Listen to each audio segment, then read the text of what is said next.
In today's video, I want to share some tips and tricks with you on how to prepare for your first goth night. And of course, this can apply to any goth night you're attending or attending for the first time. So hello spooky bats and welcome back to my channel, or if you're new here, hi and welcome. My name is Orphea and I'm a goth YouTuber from Belgium. Ever since I started going out in the goth scene 18 years ago, I've been going to a bunch of events, and up to this day there's still events in Europe that I haven't been to. So in today's video I want to talk you through some of the tips and tricks that I've gathered over the year on how to prepare for a goth night. And the first one is probably the most important one, and it is to look up the music that will be played at said goth event. Sometimes the event has been happening for a longer time, sometimes they don't, but most of the time on previous events you will be able to find set lists from the DJs, or you can even look up the DJs on Mixcloud or on other platforms, and you will be able to find a taste of the music that will be played at the event. For me, the music that is being played at an event is the deciding factor if I want to go or not. Should you not be able to find any set list of previous events or any of the DJs online, then of course it is very important that you look at the description of the event. Most of the time it will be stated the main genres of music that will be played. If it says post-punk and new wave, this will be a more traditional gothic subculture evening for what I like to call the older generation, not specifically because there's only old people, but here in Belgium there is, and it is the music that started it. So The Cure, Susie and the Banshees, Bauhaus, what have you, all that music is mostly played at the new wave type of events. They also play Depeche Mode and other music that was in the 80s and early 90s popular within the subculture. Whereas there's other events where it will, for example, say synthpop, synthwave, new beat, electro, and those events are a totally different genre. So feel free to look it up first before you actually attend the event to not be disappointed. And as well, if there is a top 100 event, don't forget to submit your own top 10 as well, because the songs that get sent in the most will appear most at the top and will actually get played at the event. And it's even not surprising that some goth events even DJ metal, which is something that I don't get and I personally don't enjoy, but it happens on some club nights as well. So first of all, do your research on the music and decide if it's something that you want to actually go to and will enjoy yourself on said music. Up next is the extremely practical side of everything. Look up the venue, where the parking spots are nearby, if you're taking public transport, how you get there and also how you get home. How expensive is parking? How expensive is a train ticket? Does the venue have lockers, a wardrobe? Do you have to bring cash money? Do you have to pay electronically? And personally, for me, if it's a town that I don't go to very frequently, I like to go there a little bit earlier, maybe have food over there before actually attending the event. And of course, it's always more fun with friends. However, not everyone has friends that are part of the subculture yet, because I'm pretty sure you will make friends at the events if you are nice to everyone and they are nice to you. Up next is to prepare your outfit accordingly. If it is winter, I would recommend putting on a coat so you can stand outside, etc. If you have to wait before the venue, that you at least are dressed decently for the weather. But also keep in mind that inside the club it will most likely be very warm. So prepare an outfit in advance with layers that you can put back on or get off. And I would also recommend really dressing up but feeling comfortable in the way that you dress. If you feel good in an outfit, you will radiate that confidence. Whereas if you're dressing up in a sort of fashion that you don't feel comfortable in, it will show as well. So make sure that you've tried on the outfit beforehand. If you plan on wearing platform boots, make sure that you've walked in them a little bit beforehand so that you know they will last.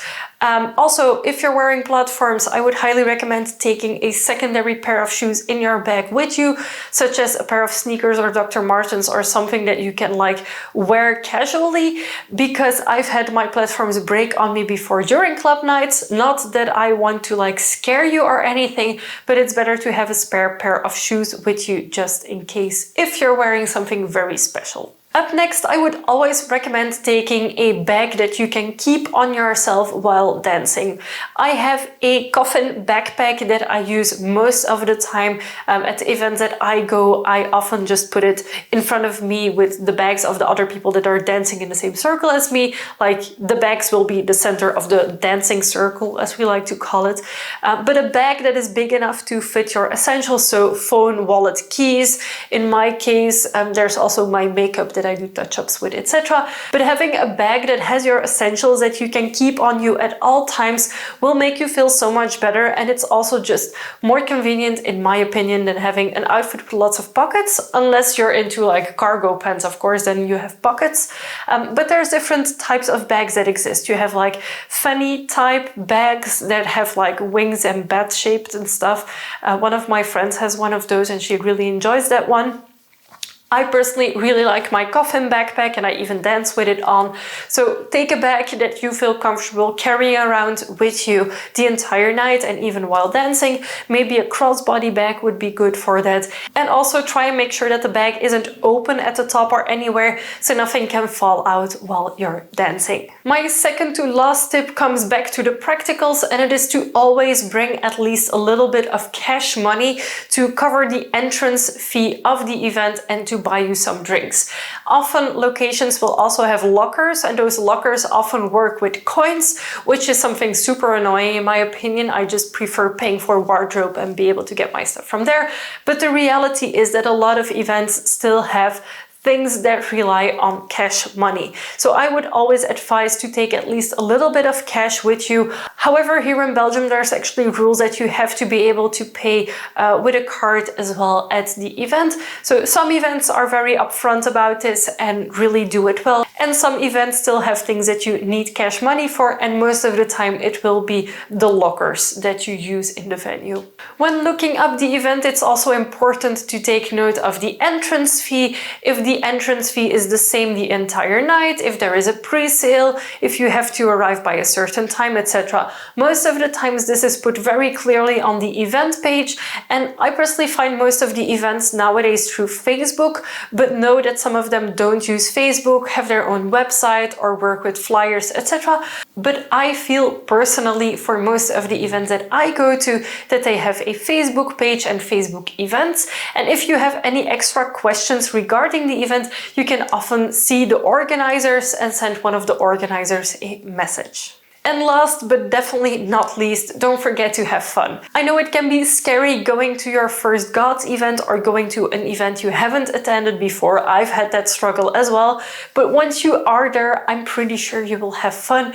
It's been very, very few events where I didn't have fun, and those events I knew beforehand that maybe the music wasn't 100% my style, but still the people there are always so nice. And that's the thing, for me, going to goth events is the most important thing of the subculture, because that's where we actually meet up with each other, talk to each other, and just, yeah, we are together in our subculture, because the goth subculture above anything is a music-based subculture. So I hope these tips help you for whenever you're attending your first goth event. I would also not recommend getting completely wasted on your first goth nights. I personally barely drink alcohol, but that's a totally different story.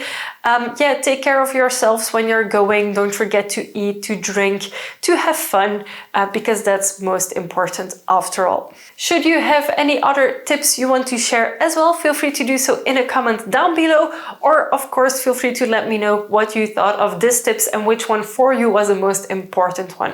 I hope this really helps you, to encourage you to actually go to physical goth events, because I personally think they are well worth it. If you enjoyed this video, give it a big thumbs up, and of course don't forget to subscribe to my channel if you haven't already. I make new videos every week and I would love to have you here for every single one of them. Thank you so much for watching, and I'll see you very soon with a new video. Bye!